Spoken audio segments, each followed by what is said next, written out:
Compared to humans, the Eldar are incredibly long-lived. In the ancient past, this Xeno race learned the dangers of unfettered indulgence much to their loss, and so this society is now rigidly structured around the concept of the paths of life. Over the course of their long lives, Eldar choose one of many different paths, not moving on to another until they have mastered their current choice. The paths most familiar to Imperial scholars are the Path of the Warrior and the Paths of the Seers. Following the Path of the Warrior, an Eldar chooses one warrior aspect of their war god, Kalamancha Kane, and pursues it to its total mastery. Once they have mastered that path, most of these warriors then put aside their armor and weapons and pursue a new path completely unrelated to warfare and violence. When this happens and an Eldar leaves an aspect shrine, he abandons its teachings and disciplines, forsakes its weapons and war gears, and absolutely disassociates himself from it in order to pursue a completely new path. This isn't the case for the Autarch, however, whose duty it is to learn as much about each aspect and then return to defend his craft world. To this end, the Autarch will join each of the craft world's most prevalent shrines for a time, learning all he can of the rituals, skills, and battle doctrines of that aspect. Once he has taken the teachings of that shrine into himself, he will leave, though he will first participate in a ceremony with the shrine's exarch, known as the Ranlana, or the Convent of War Gifts. In this secretive rite, a selection of weapons, armor, and war gear of the shrine are laid out before the Autarch, from which he chooses a single item to take with him on his ritual journey. The Autarch retains this war gear throughout his life, using it and the knowledge that it represents for the betterment of his craft world. An Autarch's insight into each element of the Eldar war host gives him an unparalleled strategic ability that an exarch who obsesses with one facade of Kane's bloody craft could never hope to achieve. When an Eldar army is led by an Autarch and guided by their Farseer advisors, it functions as well as a well-honed machine, each component acting in perfect concert with one another to form an incredibly powerful force. However, it is not purely as a commander that the Autarch excels.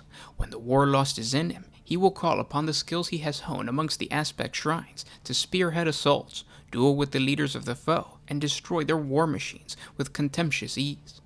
Many Autarchs lead their war host from the front, plunging into the fray to change the course of the conflict with each well-placed kill.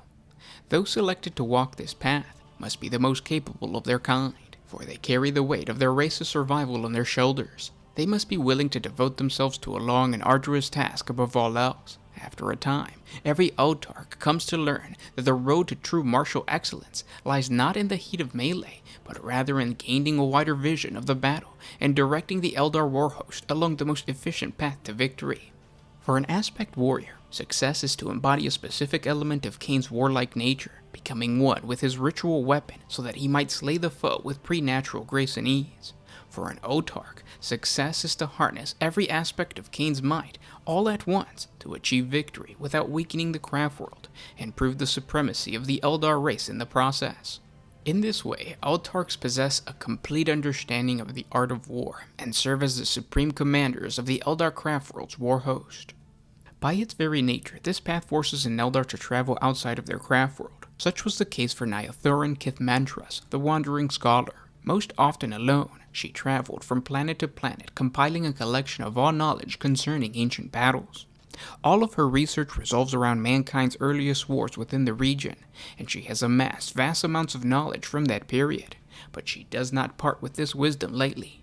To beg for her assistance is often more dangerous than to meet her in open combat. A few rogue traders desperate enough to brave the scholar's wrath may seek out the Xenos Kithmantras when all other options have been exhausted, but most come to regret this decision.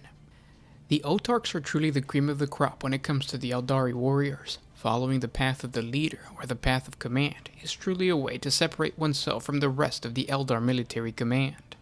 Tension between an exarch and an Autarch have occurred on many battlefields, but the Autarch should always understand the prideful desire of a warrior of a specific aspect shrine towards proving their way of war superior than any other.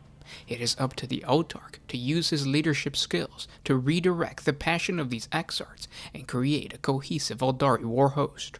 The Autarch is a perfect general to recapture or defend Eldar artifacts and ancient sacred sites. Such was the case for Althen Way Ilunavar, also known as the Scourger of Serator Prime. He has always been fearsome in the defense of the Eldar, their ancient sites, and their artifacts, and has brought many inquisitive rogue traders to ruin.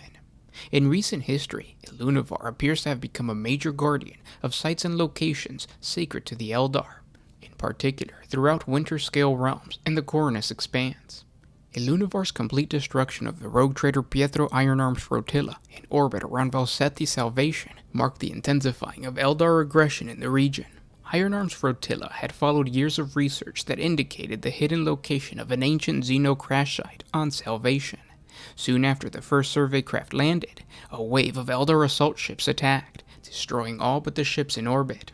The rogue trader's forces still on the ground were annihilated by an overwhelming force of aspect warriors, led by Iluvanar himself. His swooping hawk wings allowed him to descend upon Ironarm as he fled into the desert. It's important to remember that Autarchs are only leaders at times of war, meaning that an Autarch does not permanently retain his command rank. Once the time of war has subsided, the Autarch will return to his previous path and continue to serve whatever aspect shrine they last belonged to. The Autarch is always guided by seers, who make sure that an Autarch does not get overwhelmed by the powers of his elevated rank. Thanks for listening, and I'll talk to you tomorrow. This is Gersh1 with One Mind Syndicate, signing out. Oh,